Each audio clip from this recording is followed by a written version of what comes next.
Bonjour à toutes et à tous et bienvenue dans Cultive ton potentiel, le podcast qui vulgarise les concepts de croissance individuelle et collective selon une approche apprenante.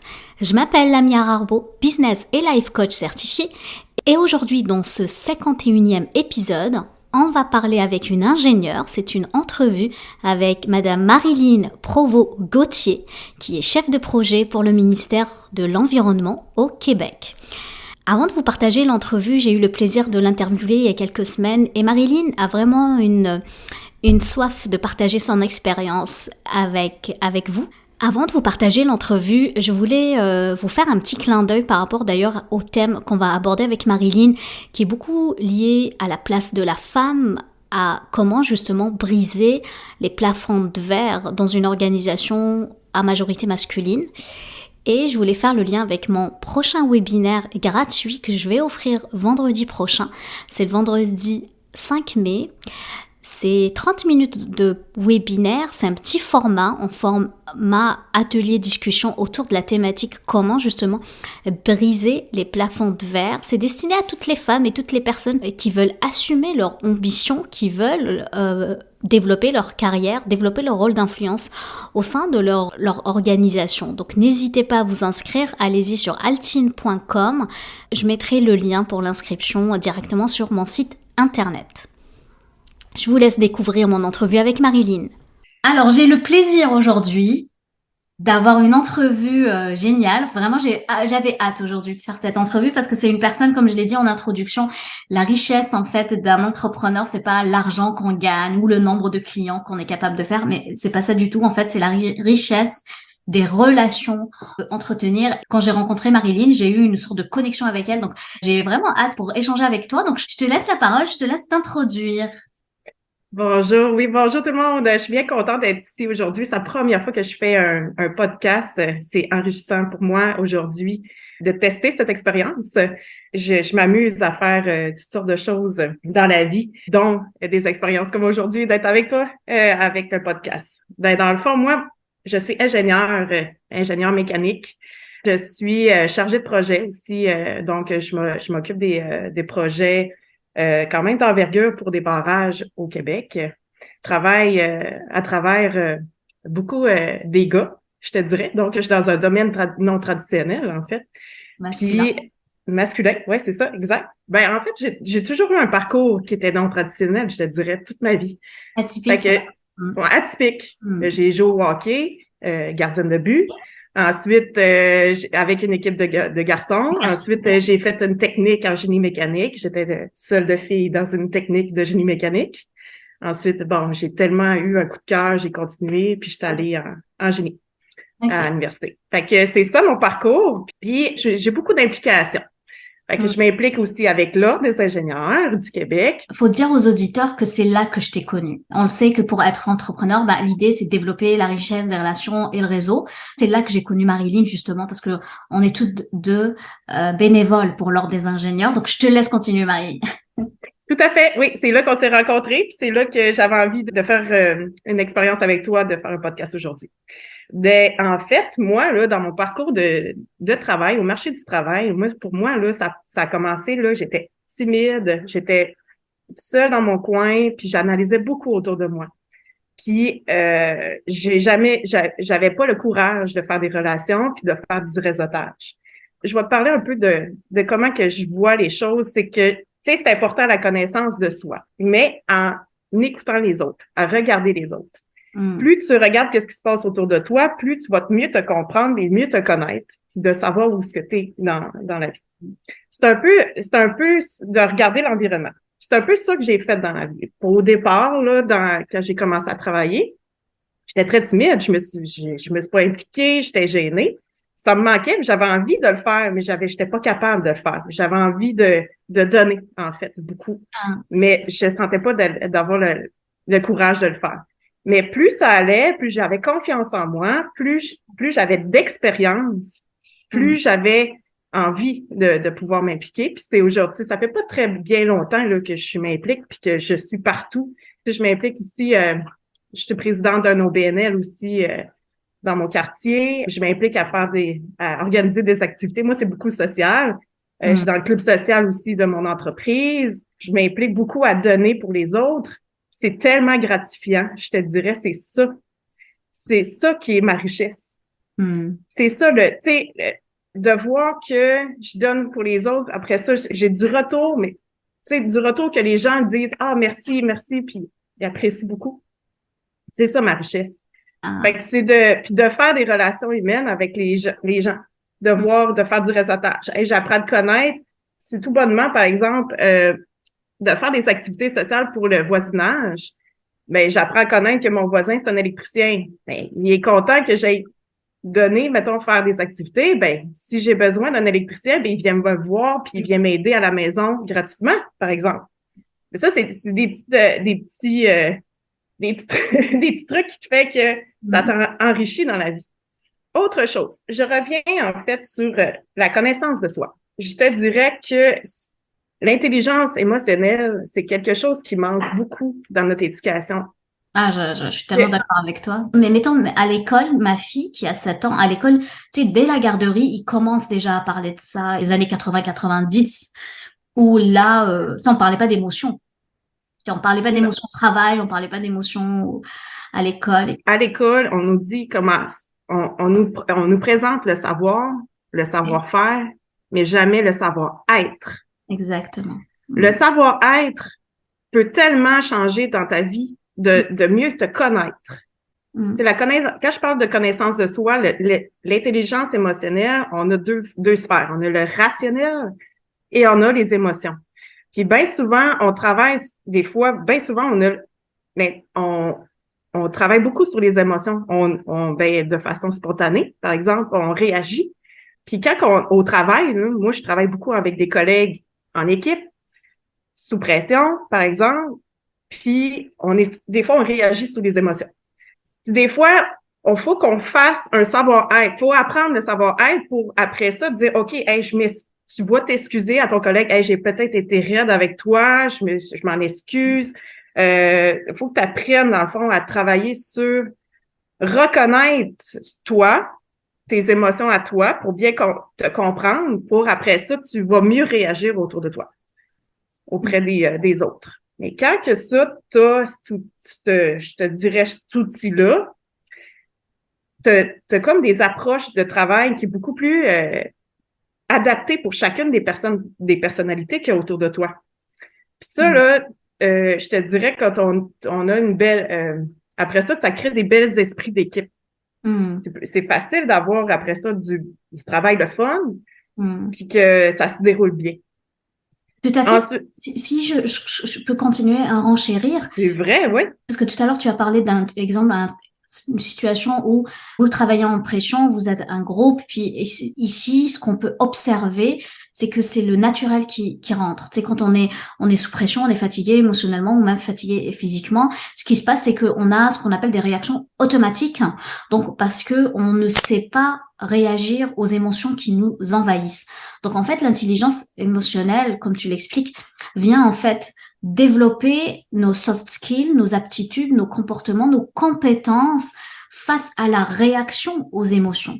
Parce que un terme que j'aime pas, et hier je l'ai dit en clientèle, j'ai des clients, en fait, moi j'aime pas quand on parle de gestion émotionnelle. On peut pas gérer des émotions. Les émotions, ils sont là pour exister. Les émotions, ce sont juste des indications, en fait, qui nous donnent sur des informations sur nous. Ce sont des datas. Pour les ingénieurs, hein. C'est des informations, des data. Donc, c'est des data qui nous donnent des informations sur le process, qui est notre être. Donc, vu que c'est une data, l'idée, c'est développer ces aptitudes pour mieux réagir face à ces émotions. Là, oui, on parle de gestion aux réactions des émotions. Parce que quand on est en colère et on casse un verre, ou on est en colère et on crie, ça, ce n'est peut-être pas quelque chose qu'on veut. Par contre, c'est peut-être qu'on l'a appris, c'est devenu naturel, c'est devenu automatique, ou dans certains cas, certaines sociétés ou certaines cultures, c'est devenu une norme. Et l'idée, effectivement, c'est, comme tu le dis tout à l'heure, c'est faire le lien avec la connaissance de soi. Parce que mieux on se connaît, mieux on sait que, exemple, quand je suis fatiguée, bah, c'est là que peut-être que je suis très sensible à la colère. Et peut-être dans certains cas, le déclencheur est autre, c'est que d'autres personnes, leur colère, ils arrivent à maîtriser leur réaction à la colère et c'est peut-être plus, je sais pas, le stress, la tristesse dans certains cas, le rejet. Certaines personnes qui veulent être beaucoup dans la participation n'aiment pas être rejetés aussi. Donc, ils veulent donner, contribuer, ils veulent donner leur avis, etc. Donc, ça peut être, c'est très intéressant ce que tu amènes, Marie. Je te laisse la main. Oui, ben en fait, ce qui nous manque, dans le fond, c'est ça, c'est l'éducation là-dessus, sur ce sujet-là, pour mieux se connaître, pour mieux se comprendre, pour mieux réagir auprès des autres. Puis après ça, quand tu as ça comme outil, c'est plus facilitant pour après ça d'avoir des bonnes relations humaines autour de toi. Puis d'avoir une bonne relation d'équipe. Parce que moi, je travaille beaucoup avec interdisciplinaire, j'ai des collègues de toutes sortes, puis je travaille avec plusieurs intervenants, des entrepreneurs, des fournisseurs, je travaille avec des ingénieurs électriques, des ingénieurs civils, des ingénieurs, des techniciens, des dessinateurs. Fait que t'as tellement de genres, de personnalités différents pour d'avoir ça comme outil, c'est de mieux se comprendre, de mieux se connaître. Puis là, moi, je trouve que la base, c'est l'intelligence émotionnelle. De lire là-dessus, d'écouter un peu plus sur le sujet, je vous les invite, dans le fond, à mieux après ça, à mieux faire la gestion des émotions aussi, suite à ça. De mieux se connaître pour dire, OK, wow, là, je sais que je vais déborder si je vais plus loin. Exact, puis c'est des aptitudes qui s'apprennent, hein, parce que effectivement, personne, comme tu l'as dit tout à l'heure, ne nous apprend en fait à devenir intelligent émotionnellement. Et c'est pour ça que des coachs existent, que ça existe des accompagnements, des organismes, ou exemple un accompagnement comme le mien qui justement accompagne des personnes à avoir un peu plus de clarté sur qui ils sont et qui ils veulent être, c'est quelque chose qui est de plus en plus en fait, à mon avis, nécessaire, parce qu'on vit dans un environnement qui est de plus en plus incertain, volatile, changeant. Petite parenthèse, hein, je suis en train de triper sur le chat GPT, tu sais, l'intelligence artificielle. Je sais pas si tu as entendu parler là. Et que moi, des fois, à chaque soirée, je pose une question à ce chat GPT. On pourra jamais, en fait, nous remplacer par des robots parce que justement, on est des humains. Et être humain, ça veut dire quoi? C'est qu'on ressent des émotions. Et Voilà. c'est ça, en fait. C'est ça, l'idée, c'est d'être OK de ressentir des émotions.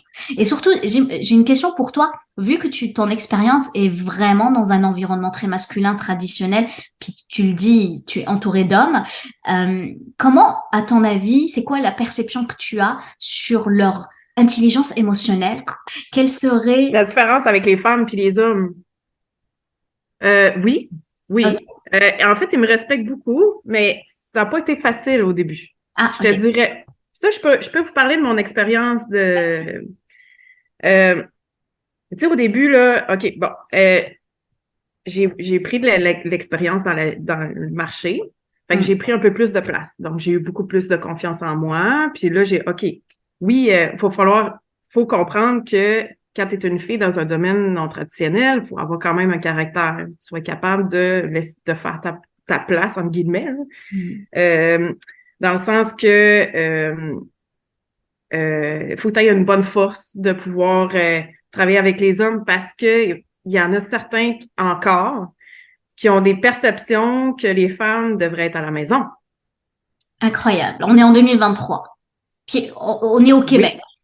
Et on est au Québec. Et je le vis encore. Puis ça, c'est surtout, excuse-moi, je le dis, la mentalité de bonhomme. Je dis ça comme ça. Ah oui.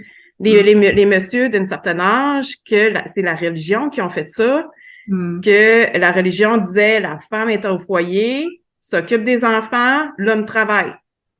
Puis c'est encore je dis la mentalité de bonhomme, c'est comme ça que je le cite, c'est parce que c'est des gens qui ont un certain âge, plus vieux. Bon, maintenant, ils sont rendus plus à la retraite, mais j'en ai côtoyé au début quand j'ai commencé à travailler. Puis j'avais beaucoup de commentaires intimidants. J'avais beaucoup je te dirais, de formes de discrimination, mais toutes des typiques, par exemple. Je te dirais, j'ai pas le vrai. Je pourrais expliquer, mettons, j'avais des bottes à cap avec un petit zipper parce que c'est des bottes de filles.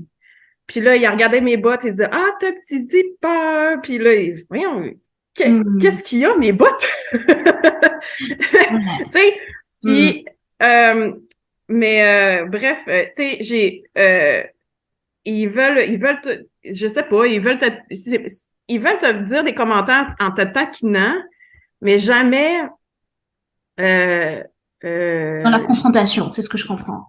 ouais, jamais pour l'inclusion. Ben, en tout cas, mais tout en Ok. riant. Ok. Par exemple, je te dis un autre commentaire. Moi, je m'implique avec le comité de l'Ordre des ingénieurs. Je suis allée faire un kiosque dans l'université pour présenter, pour être un modèle féminin dans le domaine d'ingénierie. Puis, j'ai discuté avec des stagiaires, des étudiantes en génie qui, elles, une en particulier, avait fait un stage en génie mécanique.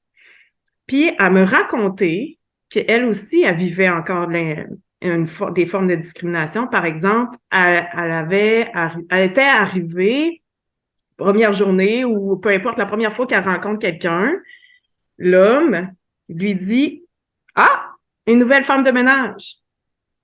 Oh mon Dieu. Qu'est-ce que tu Excuse-moi, réponds mais à ça? Fait que là, tu dis, je suis ingénieure en finissant, je suis jeune. Et ben, tu sais, moi, je me dis, comment tu réagis à ça? Elle est jeune, tu ne peux pas, tu sais, faut que tu prennes ta place, mais en même temps, pas prendre de place. Je te dirais, c'est complexe un peu comme situation. Tu peux pas répondre, mais lui, il le dit en riant. oui, C'était mais pour rire. à un certain Mais moment, rire, on peut pas se cacher derrière l'humour. Parce qu'à un certain moment, il y a beaucoup l'inconscient collectif, certaines croyances, certaines choses, et puis il y a certains mots qui blessent.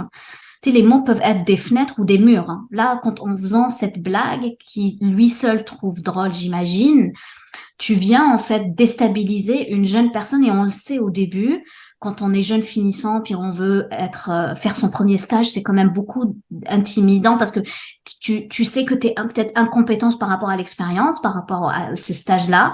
Tu as pris certaines connaissances théoriques, mais tu es là pour apprendre en fait. Tu devrais avoir de la bienveillance, tu devrais avoir des mentors, tu devrais avoir un modèle en fait qui est là pour te prendre sous son aile.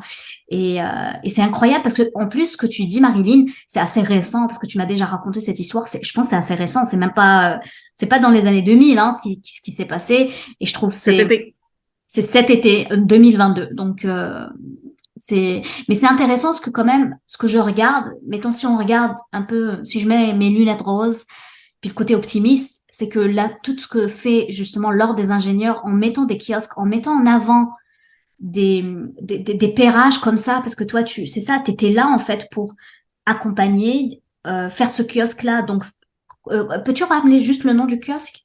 Ça sous le en thème. fait, ben, c'était pour les étudiantes en génie. Puis c'était une soirée 5 à 7 génie UL. Ok, Oui, puis c'est un organisme qui ont créé, ça fait quelques années, pour encourager les femmes en génie d'aller en génie. hum. Des femmes dans le marché, puis Sur- d'avoir des modèles féminins en génie, puis de mieux comprendre qu'est-ce qui se passe sur le marché, puis de mieux s'intégrer, de mieux, puis d'expliquer aux gars aussi, aux hommes, que les femmes y ont leur place. exact. Euh, Fait que dans le fond, c'était beaucoup d'inclusion là, dans le fond, cette journée-là. Parfait. Et c'est exactement ça, je pense que faut garder en tête finalement, c'est ce genre d'initiatives qui sont super positifs et qui vont être une aide pour ce que j'appelle les prochaines générations, parce que sans rentrer trop dans les détails, tu sais que pour les ingénieurs au Québec, on est moins de 20% de femmes. Je pense même moins de 15%, entre On 15 est, et 20%, je pense. oui, Euh, on est 15%. Mais je réenchéris ce que tu dis parce qu'en fait, le contexte de mon implication à l'ordre, c'était justement exactement cette forme-là. C'était il y avait un programme avec Ingénieurs Canada. L'objectif est de faire 30% de femmes en 2030. Donc, 30 en 30. Fait qu'ils nous ont contacté, les femmes en génie, pour pouvoir faire des visites en classe auprès des jeunes à l'école pour faire le modèle féminin auprès des filles. C'était ça l'objectif du départ. Et moi, j'ai dit, c'est exactement la cause à laquelle moi, je me bats depuis toujours. Puis de présenter que les femmes sont capables de faire ce que je fais. Oui. Puis il y en a beaucoup qui ne savent pas que ça existe, le domaine du génie, le domaine non traditionnel, par exemple. Et s'il sait que ça existe, ben, c'est de le présenter que ça se peut en Oui. tant que modèle. Ben là, c'est de pouvoir encourager les femmes d'aller plus loin dans leurs rêves aussi, de dire je suis capable de le faire aussi. Et juste, je rebondis ce que tu dis, parce qu'en plus, c'est ça. t'es dans le génie mécanique, donc je vais te donner un nom que tu dois connaître, qui est Julie Bell-Rose. Oui. Ah bah oui, elle a fait génie mécanique. Et je sais pas, pour les auditeurs qui ne connaissent pas Julie, puisque je sais pas si tu as écouté sa conférence, Julie Bell-Rose, c'est l'ingénieure qui travaille pour la NASA, donc elle a été ingénieure du Québec, hein, qui travaille pour la NASA et qui a réussi à, oui, dévier un astéroïde. C'est quand même, c'est badass. Moi, j'appelle ça des femmes badass qui sont des sources d'inspiration justement pour cette nouvelle génération et pour nous, hein, qui disent oui, en étant ingénieur femme, oui, on peut travailler à la NASA, oui, on peut faire des choses qui sont super badass, qui sont dans l'ordre presque de l'impossible, de dire oui, on peut aller sur la Lune, on peut aller sur Mars, on peut faire des choses extraordinaires en étant femme ingénieure et mettre la lumière là-dessus. Je pense que c'est ça qui va mettre en avant justement, qui va permettre en fait d'atteindre cet objectif du 30-30. Que je trouve ça admirable. Il y a du travail et beaucoup de travail.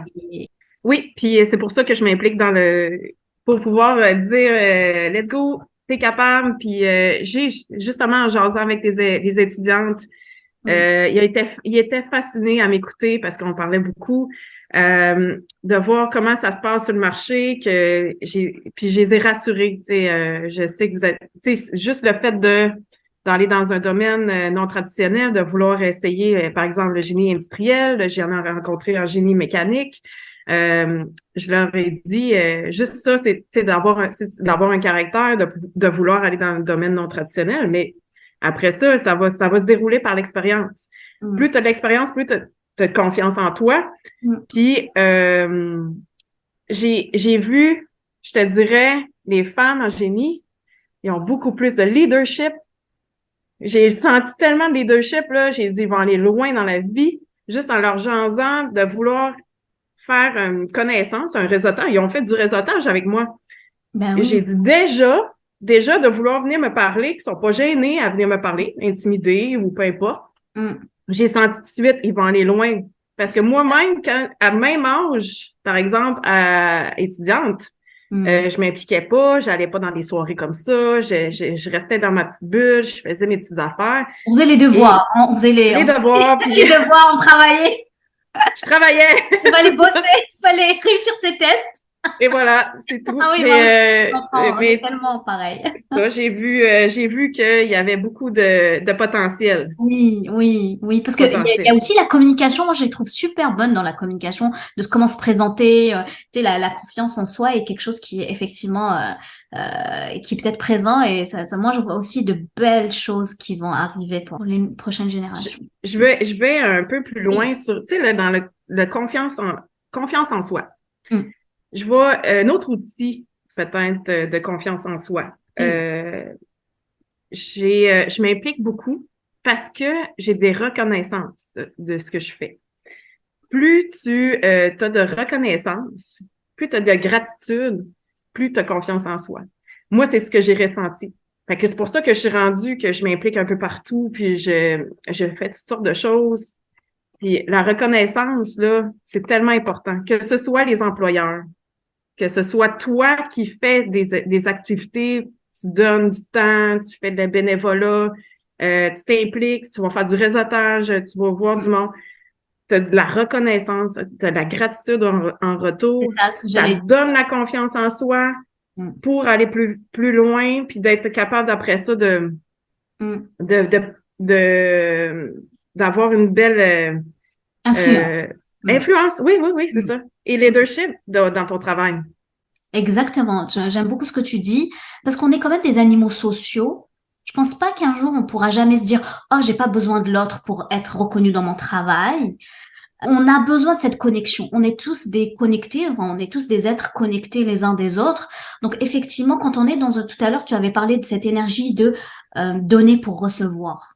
Justement, quand on donne, ben on va recevoir. Mais si on donne rien et on se dit j'ai rien à donner, j'ai pas de valeur, ben l'idée c'est de trouver sa propre valeur et de dire tiens, je suis capable de donner pour justement recevoir. Et c'est ça l'esprit justement de reconnaissance et de gratitude en fait.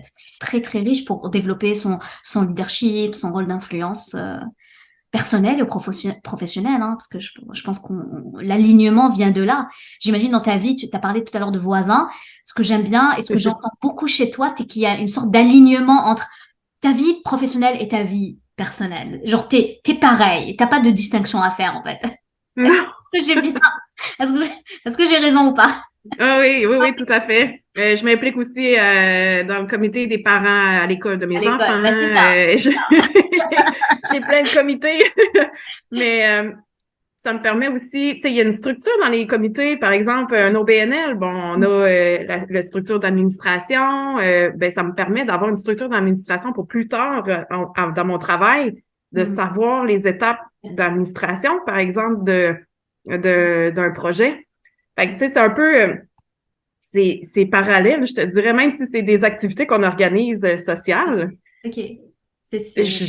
J'organise dans le fond aussi un projet d'envergure de mécanique barrage dans la même structure, par exemple. Tu sais, fait que je te dirais que c'est enrichissant dans ce que je fais dans la vie de tous les jours, mais tout aussi au travail, parce qu'après ça, on appelle ça, on gagne des skills, en guillemets. Je sais pas comment on dit en français. C'est des compétences, les skills. OK, les compétences. T'avais quelque chose à rajouter avant le mot de la fin, justement? Non, ben non, je voulais peut-être changer un peu de sujet. Je sais pas si Oui, bien sûr. on avait, tu sais, je parlais de la performance professionnelle tantôt. Euh, tu sais, je vois dans le marché qu'il y a de plus en plus de, tu sais, on parlait qu'il y a la mentalité de bonhomme, mais je sens qu'il y a beaucoup plus d'ouverture, de diversité, d'inclusion. Les jeunes d'aujourd'hui ils comprennent mieux l'enjeu. Là, maintenant, les femmes ont plus leur place. Puis, je le vois maintenant. Puis, j'ai vu aussi, de mon expérience, j'ai travaillé dans le domaine privé et public. Il y a beaucoup de je parle en tant que femme en privé, j'ai dû faire beaucoup plus d'efforts pour démontrer que je suis capable de faire autant qu'un homme parce que dans ce temps-là, j'avais des enfants malades, je devais m'absenter, je devais travailler plus fort parce que je savais que je devais m'absenter pour des rencontres ou des rendez-vous médicaux. J'avais plus de performances à faire pour démontrer que je suis capable de faire autant qu'un autre. Mais j'ai eu de la difficulté à voir ce que je souhaitais puis que je sentais d'être en valeur, à ma valeur, ma juste valeur. Par exemple, je demandais, par exemple, une augmentation salariale, par exemple. C'était difficile. Non, parce que lui voyait que le négatif, par exemple, que je suis pas là, que je suis pas. Mais tu vois pas les efforts que je fais en amont, avant que je m'absente, que j'essaie de vouloir compenser, par exemple, mes absences. C'était une période qui était plus difficile, je te dirais aussi dans ma vie personnelle, à conciliation, travail, famille. Mais je m'en ai. Ce que tu décris, juste peut-être une parenthèse, Marilyn, ce que tu décris, c'est ce qu'on appelle les plafonds de verre. D'ailleurs, je vous inviterai, donc, si vous êtes en train de m'écouter, à réécouter l'épisode. En fait, les plafonds de verre, ce sont tout un peu on imagine un plafond au-dessus de nous qui est transparent. Puis dans une société, dans une organisation, qu'elle soit des fois publique ou privée, peut-être plus davantage, comme tu le dis, dans le privé, parce que dans les publics, on a des conventions collectives qui viennent un peu normer ça. Mais ça existe quand même dans les publics, hein, d'une manière très, très plus subtile, je dirais. Mais dans les privés, effectivement, on a les plafonds de verre où on a des injonctions, on a des croyances comme ça que il faut faire plus d'heures. Ils voient pas peut-être l'efficacité. ils voient pas la performance ou la valeur de l'individu. Ils vont se baser sur plusieurs paramètres. Et effectivement, monter et changer d'échelon, exemple, et monter dans l'organisation, ça peut être très difficile pour les femmes, pour les minorités visibles. Et c'est ça, moi, personnellement, c'est ma mission, en fait, de justement aider les femmes et aider les minorités visibles à se dire non, on se défait de toutes les croyances, on a confiance en nous, on reste ambitieux, on assume notre ambition pour pouvoir percer ce plafond de verre et mettre juste une petite lumière là qui pouf, peut le détruire carrément, parce que l'idée c'est de déconstruire tout ça pour pouvoir en fait influencer la génération qui est bas et pour qu'elle monte en fait. C'est bon, c'est bon. Oui, tout à fait. Tu dis là dans le public, c'est convention. Donc aujourd'hui, je suis dans le public. Puis donc tout le monde est au même échelon, on est au même niveau. J'ai pas à me démontrer que ma valeur. Fait que je te dirais que je travaille autant fort, aussi fort, sauf que j'ai pas à me battre pour avoir la valeur que je dois démontrer quelle est ma valeur. Mais bon, les désavantages, c'est qu'on est tous au même niveau, tout le monde. Mais quand tu arrives pour négocier dans le privé, des fois c'est plus difficile. Là, faut que tu le démontres. J'ai senti que faut que tu te démontres beaucoup plus qu'un homme. Oui. Faut que tu te battes un peu plus puis dire oui, je le mérite. Tout ce que je. Mais je sais pas, c'est mon expérience personnelle. Je peux peut-être dire qu'il y en a d'autres qui c'est plus facile, mais j'ai bien l'impression qu'il y a encore du travail sur la reconnaissance des femmes dans le domaine. Fait que c'était mon c'est mon commentaire que j'avais de plus. C'est le dernier. Ben écoute, merci beaucoup, Marilyn. Marilyn, c'était super intéressant, c'est très riche en informations, riche en expérience. Je sens beaucoup de vécu, beaucoup de recul aussi. Je sens de la sagesse. Et je te remercie. Merci pour partager ça avec nous. Je te laisserai le mot de la fin. Comment on peut te trouver d'ailleurs si un jour, je sais pas, sur les réseaux sociaux? Ah ouais, oui, LinkedIn. Dans le fond, mon nom, c'est Marilyn Provost-Gauthier. Fait que LinkedIn, vous pouvez aller voir, je suis au ministère de l'Environnement. Fait que donc, vous pouvez venir se connecter LinkedIn, puis venir me jaser si vous voulez avoir plus de détails ou bon, en parler. Puis moi, ça me fait plaisir de donner. Je donne encore. Merci beaucoup, Marilyn. Et puis, pourquoi pas on fera une autre entrevue. On parlerait justement d'environnement et de développement durable. Si le sujet t'intéresse. Ah, c'est intéressant. C'est pas courant, mais oui, ça serait bien. On peut en parler. Oui, on peut en parler certainement. Okay. J'ai été jury, en passant, jury au concours pour les étudiantes en génie là, pour l'environnement. Chapeau les filles. Donc, pour toutes les femmes qui sont dans le domaine. Donc, on mettra le lien du post pour encourager juste ce genre d'initiative. Je trouve que c'est super intéressant. Et ouais, de mettre ça en avant, c'est super. Oui. Merci. Merci. Et, je remercie Marilyn pour l'entrevue. C'était riche en expérience, en retour. Je te remercie aussi de nous avoir écoutés. J'espère que tu as eu autant de plaisir à écouter mon podcast que j'en ai à le créer. Sur ce, je te laisse cultiver les graines. Prends soin de toi. Je t'embrasse. Passe une excellente semaine et je te dis à vendredi prochain. Ciao, ciao.